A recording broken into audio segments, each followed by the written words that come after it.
airplane. It's hard to imagine any common ground between them until you flip a switch. A light switch. Bigyan ka ng Traffic itsura nila lights, kanina. movie lights, and Natulog aircraft talaga. lights are all made of the same type of Kagaya special siya. glass. It's called technical glass. Pagkatapos yun.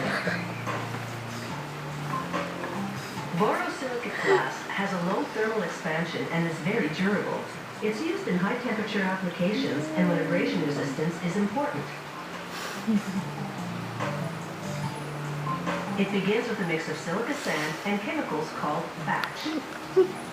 Workers shovel the batch and recycled glass called cullet into a pot furnace where they melt for 2 days. A variety of colorants are added to make hundreds of different colors.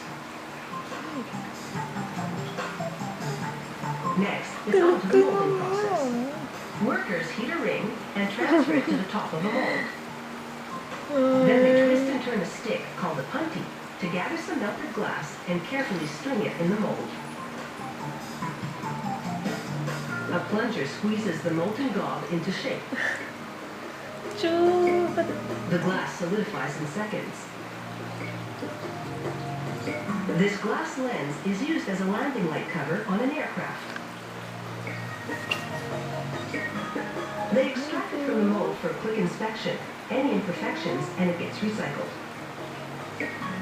If the lens is acceptable, it's held in a forming device to finalize the shape.